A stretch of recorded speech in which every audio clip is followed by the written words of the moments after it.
what's ahead for the weekend on this Weather Action Day. So everything that we are seeing currently right now does not show that we are in a recession. In a recession or not a recession?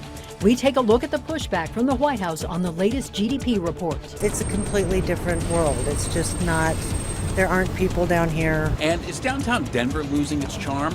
We take a closer look at the changes over the past 2 years and the new plans to reinvent the area.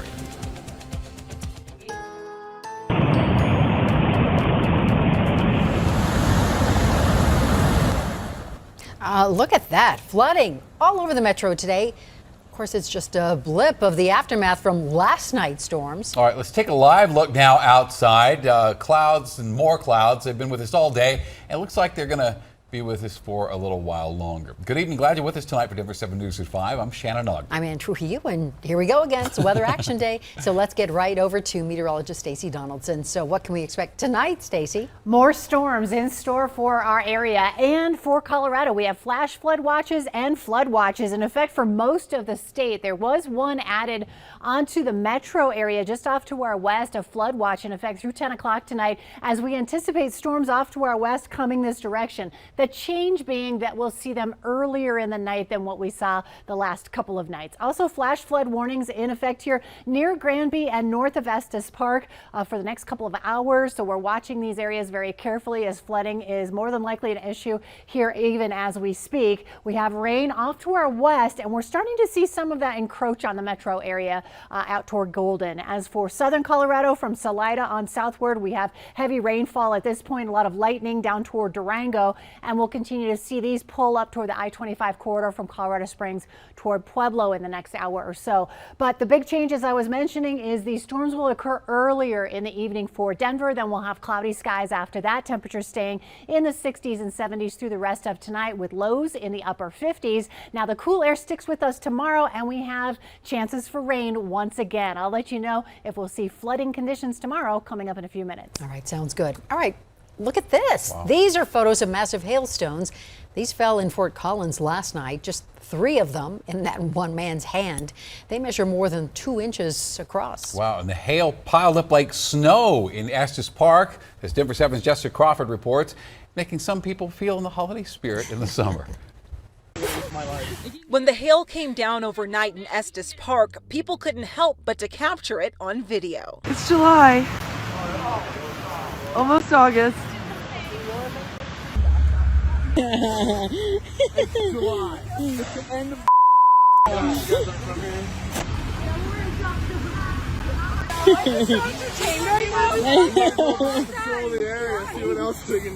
People work together to clear the snow from Elkhorn Avenue. Nobody expected that hail. It came down, kids were on skateboards running. Cars were looking for anywhere they could go because they thought the windows were going to break. Christine Heiberger has been living in Estes Park for 10 years, and she'd never seen anything like it. It was coming down, and it was coming down fast and hard. But after it got pushed off the roadway and onto the sidewalk, it became a marvel. I just wanted to touch it. Especially shocking for people from Texas. I'm absolutely floored. I mean, we've never shock. seen anything like this before. It's just, I'm at a loss of words. I don't know. It's just crazy. Absolutely crazy. Crazy enough to stop by and take a picture or two to remember the time that winter appeared to make a stop in Colorado in the heat of July. It was bigger than pea size. It was bigger than a marble. In Estes Park, Jessica Crawford, Denver 7. Yeah, perfect for those out-of-towners. That's great. And despite all the hail and flooding we've seen, the National Weather Service tells us it's been a quiet season, really, for severe weather compared to years past. 25 years ago, on this day, wave after wave of rain hit Fort Collins, turning streets into rivers, knocking mobile homes off their foundations, killing 5 people, and causing $140 million in damage at CSU. In fact, I remember being out there covering the damage. And some of the most devastating damage was at the library, the CSU library, where thousands of books and other items were covered in water. In fact, CSU used a freeze-drying technique to save some of the books and the materials, and others were lost. New at 5, we're getting some more details about a deadly police shooting in Inglewood Sunday night. In a recorded video statement, Inglewood Police Chief Sam Watson now says officers were aware that 2 people were inside that home near Bellevue and Federal before shots were fired. Chief Watson also says shots were fired at officers from the east and north side windows of the home. Officers shot back. Minutes later, one suspect surrendered at the front door, and when police went inside, they found 22-year-old Matthew Mitchell, who was shot near the east window, and Mitchell died of his injuries. Police say body cam footage will be released at some point, and for now, they are investigating. Another sign of a weakening economy. The country's gross domestic product declined 0.9% in the second quarter. That is worse than analysts expected, and it's also the second consecutive quarter of decline, fanning fears of recession. But the White House insists the U.S. is not in a recession, saying we are swiftly recovering from the pandemic slowdown. Well, on Wednesday, Federal Reserve raised interest rates 0.75 of a point for the second consecutive month. Higher rates are aimed at cooling consumer demand, but of course it also means Americans pay more to borrow. This is pressure that's real, that we recognize. Meantime, President Biden today celebrating a surprise deal struck between Senator Joe Manchin and Senate Majority Leader Chuck Schumer on a spending bill, saying it will also help ease inflation and tackle climate change and reduce the federal deficit by $300 billion. A glimmer of good news amid the other reports. More people are working. Applications for unemployment fell for the first time in 4 weeks. 256,000 Americans applied for benefits. Now in Colorado, we've also learned the unemployment loan the state was given by the feds to keep payments flowing during the height of the pandemic will be paid off by November. The Colorado Sun reports that will stave off a higher tax levied against businesses struggling with higher supply and staffing costs. Denver took a hard turn during the pandemic, and the lasting effects are really evident in the downtown area. Now, though, there is a plan in place to bring the area back to life. Here's Denver 7's Russell Haythorne.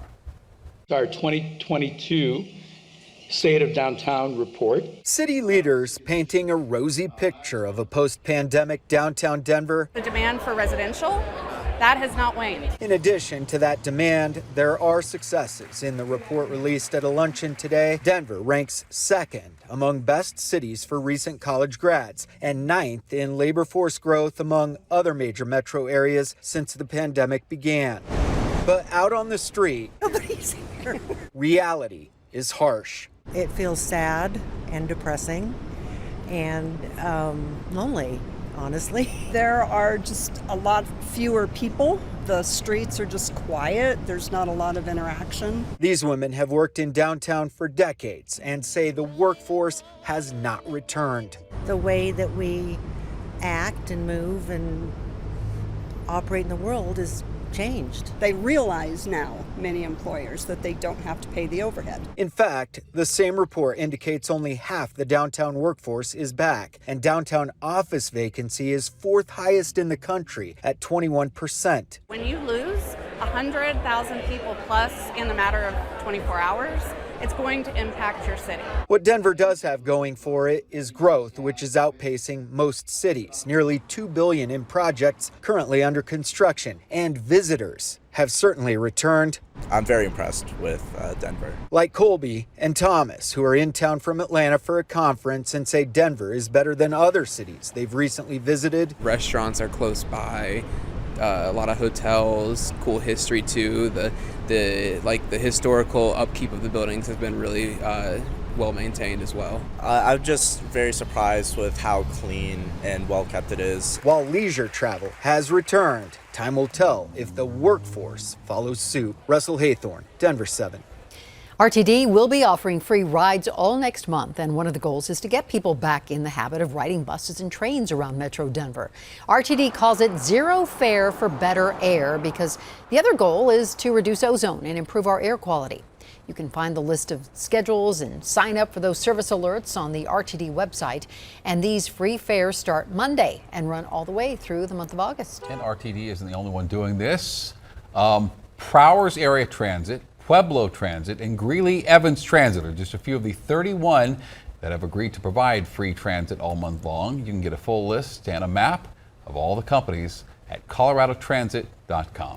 You know, thanks to you, Denver 7 viewers, volunteers from Denver 7 and area Larry H. Miller dealerships, we packed 836 backpacks full of school supplies yesterday, and we will be packing even more in the weeks ahead with your help. That's wonderful. These Salvation Army volunteers are here standing by to take your donations. It takes about $25. That's it, to provide a backpack full of supplies for one student this year. And so far, just came in the last few minutes, you've already donated about $1,200 to help students get off on the right foot when school starts in a few weeks.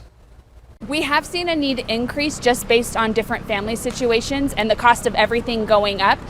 School supplies tend to be one of those things that families just really struggle to provide. And whether it's $5 or $500 you donate, the Scripps Howard Foundation is going to add $5,000 to whatever our total is at 6:30 tonight. So if you want to help, you can do so right now by calling 303-860-5560. You can also donate online at thedenverchannel.com, or you can drop off supplies, school supplies, at any Larry H. Miller dealership or Les Schwab Tires location. Coming up, although we've been seeing storms, wildfires are still a risk in Colorado. We no longer have wildfire seasons. We have wildfire years. The move state representatives are making to help local communities. And day 2 of Broncos training camp, the Denver 7 sports team gives us an inside look from UC Health Training Center.